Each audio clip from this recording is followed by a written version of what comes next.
Usually a topic comes up.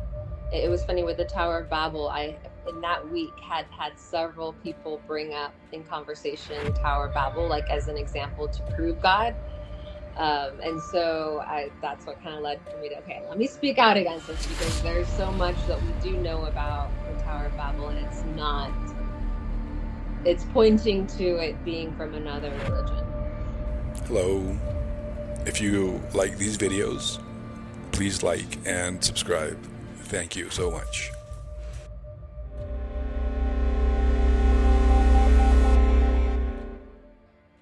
The Tower of Babel story that we know of in the Bible is really written as a response to that other religion that had the actual Tower of Babel that was, a ziggurat for their god. If I may say, I think that Christians, or not Christians, because Christians are not like bad faith actors. They're just they just do what they're told. Misled, right? But I believe that Christianity does a very terrible job when it comes to trying to prove God based on things that the book itself doesn't claim to do. Mm-hmm.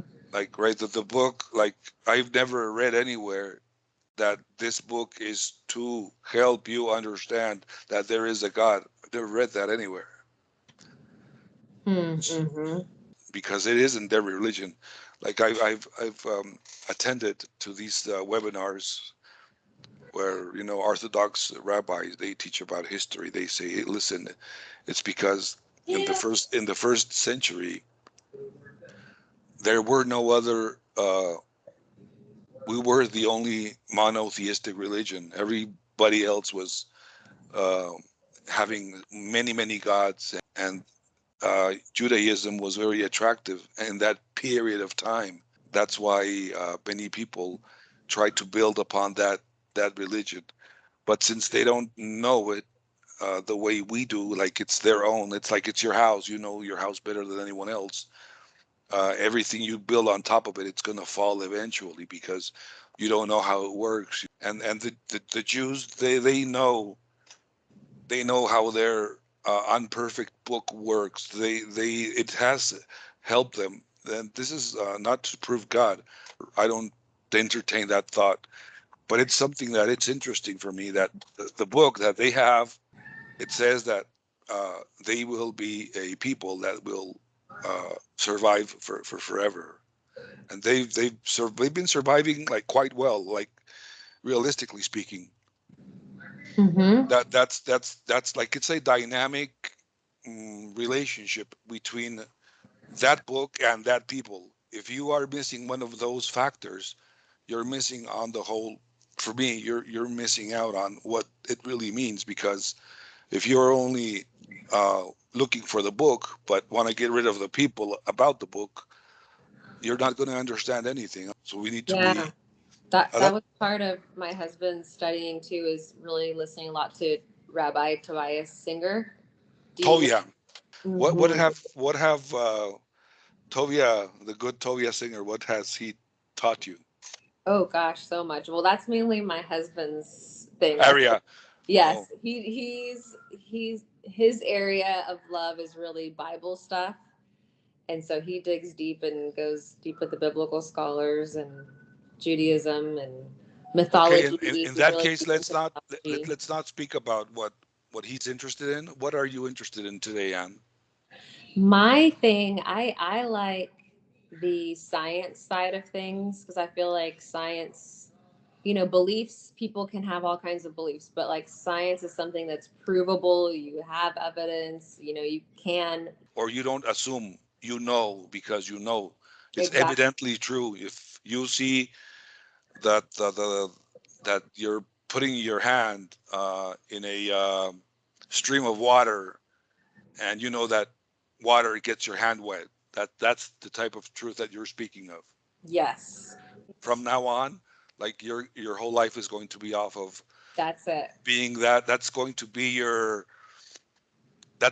your rule of thumb. That's going to be Yeah, my guiding light, mhm, your or what I guideline. base truth in, Okay. because Okay, I keep repeating this quote because I love it so much and it's so true that I think a lot of believers believe that there is the seen and then the unseen, which they may call supernatural, spiritual, all of that, right? But there's not the seen and the unseen. There is what we know, which is the seen, and what we can't see, so we can't know. There's only what you can know and what you can't know. So if you can't see it, then you can't know that that's true. You can't. So that's kind of how I see it. I also follow this very popular atheist. His name is Aaron Ra. Oh, yes, Aaron. He's an awesome guy. I love him very much, even though I don't know him in person. But he has a very nice way of teaching what he knows. And sometimes when he has these arguments or these debates with believers, it's something that he has a hard time with words, with the way the Christians or believers use words, Yeah, and the way non-believers use the same words, but we're meaning totally different things. that's right. That's right. Because there are words that they misuse. They take scientific words and make them spiritual, and that's they change the meaning because the scientific words mean something else than what they're saying. Like in the new age world, an example of this is vibrations. The scientific world literally, vibrating electrons. We have sound waves, vibrations. We have mm, But they'll use these vibrations as in frequencies. like energy that's felt. It's not a real, It's nothing tangible for them. It's a tangible, visible, vibration. It's something mm, ethereal a that's in the concept. space, and Yeah. that it's something that floods everything and everywhere. Yeah. Like people are like, oh, God is in everything. And I'm like, really? Like, where? Show me where God is in this pin. Exactly. And like, how did he come in here? Like, just like when you start to really think about it, it does Exactly. make sense. It makes a lot of sense. And we cannot claim something that we don't know to be true when that's something like we should start from there, like looking at what we say, that we think it's true and it's not true. We tend to exaggerate things. Like God spoke to me, Oh, and yeah. very convinced, and also very sometimes something bigger what than it was in how it originally happened. I don't have any reason to doubt that you heard a voice. People might hear or feel things, but it's you need we need to be respectful, but also realistic and saying, well, yeah, I believe you because you're telling me, but what does that have to do with me? Like really, like why should I believe in your why should I above on top of believing on your testimony, why do you want me to also adhere to it? Like if it was something that also happened to me when it didn't, don't you think? Hmm. Yeah. Like you have to accept his claims as reality. Because if you're my friend and you told me, I had this experience, God spoke to me last night, and he told me this and that. Like, let me give you an example. This is something vulnerable, maybe, to share. But I have I took care of her for a few years. My mother-in-law, she's a schizophrenic patient, Mm. literally. When she has her crisis, when she becomes very, when it reaches a peak in her disease, and she forgets to take her pills, Hmm. she sometimes she might hold a glass of or a cup of water, and she would put a rosary inside, and then try to drink it and swallow it altogether. Oh, wow.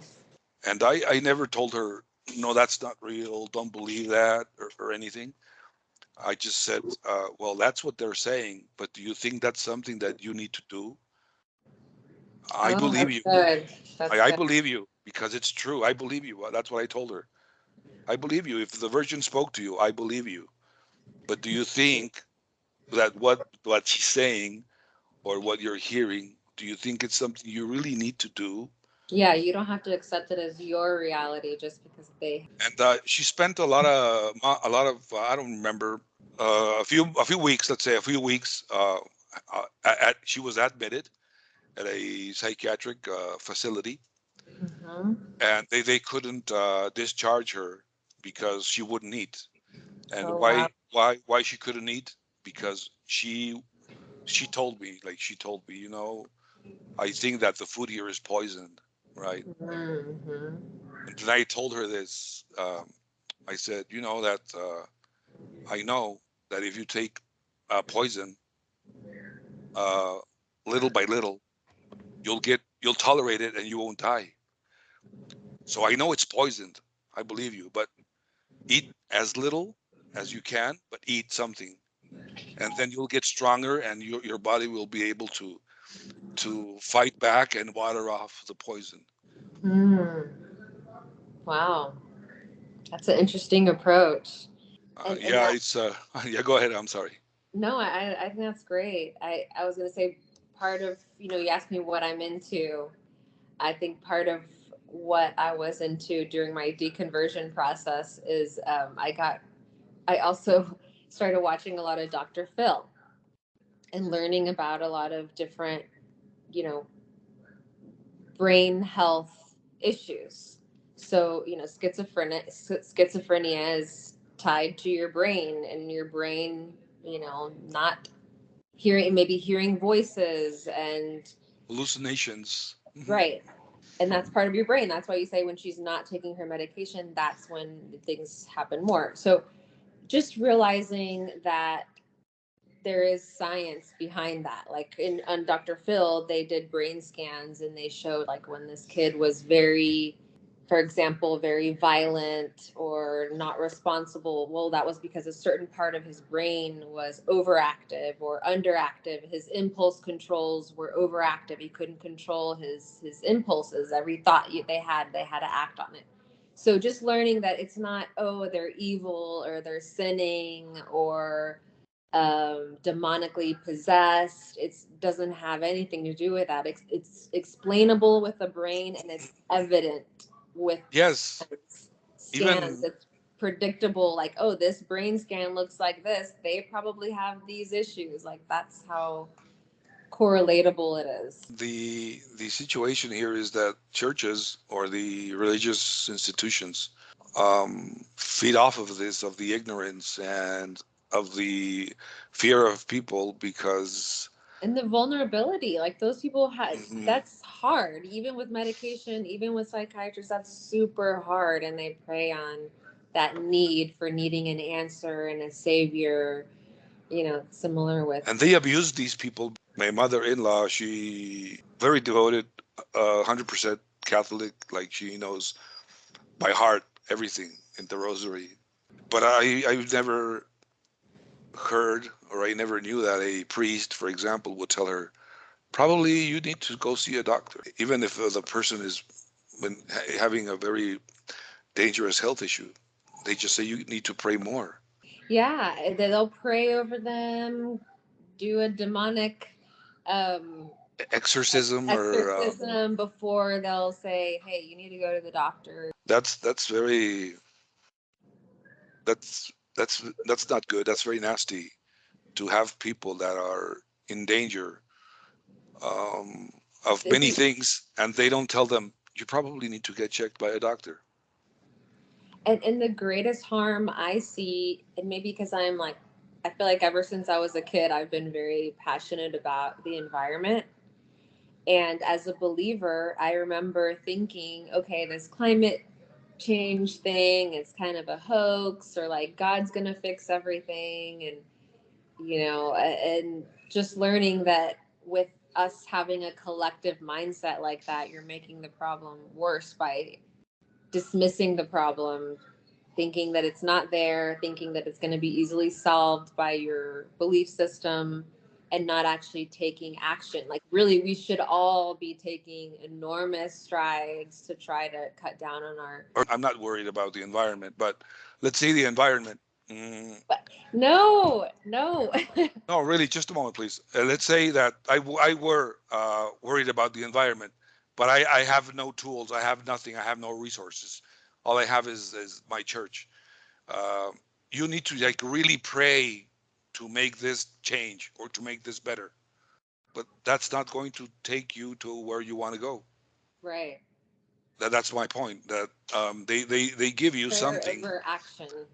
Yes, and we need to learn. And if I would like to be a pharmaceutical also like you, I'm not going to, let's say I believe, let's say if I could believe, I might believe. But I'm not going to just pray to become a pharmaceutical.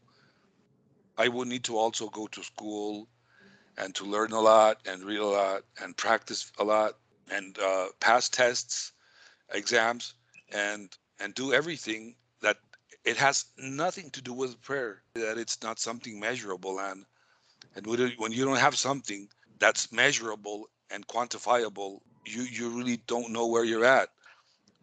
How much time do you spend researching about mm, the the photosynthesis of plants, and how does it work, and how does the ecosystem works to give us oxygen through us producing carbon dioxide, and in return plants giving us oxygen. The water And cycle. you would probably say, well, yeah, I study that.